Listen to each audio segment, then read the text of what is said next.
আসসালামু আলাইকুম virtual viewers, সবাই কেমন আছেন? নিশ্চয়ই খুব ভালো আছেন।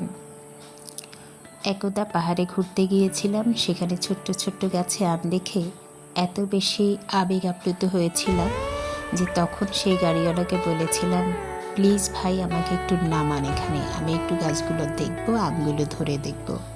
খুব আক্ষেপ ছিল। তো সেটা মেবি 18 কিংবা 19 সালের কথা বলছি। তো 18-19 নয়, 16 কিংবা 17 কথা। তো সে যাই হোক, তো তখন আমি জানতাম না যে আমিও এরকম আম স্পর্শ করতে পারবো। তখন সামহাও সেই গাড়িওয়ালা তখন সেখানে থামায়নি। তো না থামানোর পরে মনের মধ্যে একটা কষ্ট তৈরি হয়েছিল এবং সেই কষ্টটা দূর করার জন্য আমাকে কিছুটা সময় অপেক্ষা করতে হয়েছে। এখন এটা একেবারে আমার নিজের বাগানের, আলহামদুলিল্লাহ।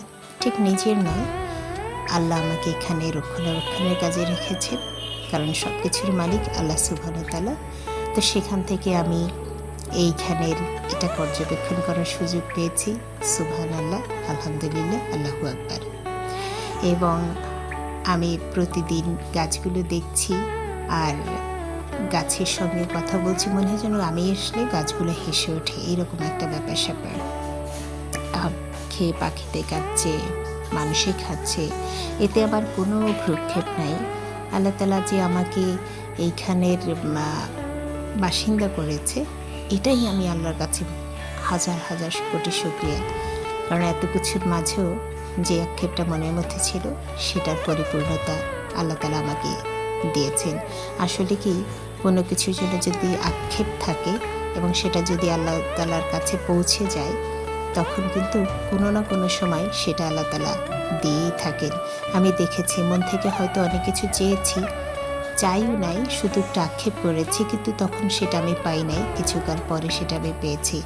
তাই আমি বলবো, কোনো কিছুতে হতাশ না হওয়ার জন্য, নিরাশ না হওয়ার জন্য। আল্লাহ কখন কোনটা আপনার আমার জন্য নির্ধারিত করে রেখেছেন, সেটা আমরা কেউই জানি না। এই গাছগুলো একেবারে নিজ হাতে লাগানো, আস্তে আস্তে বড় হতে দেখা, এবং এখন সেটা বৃক্ষতে পরিণত হয়েছে। সুবহানাল্লাহ, এর চেয়ে আর ভালো কি হতে পারে?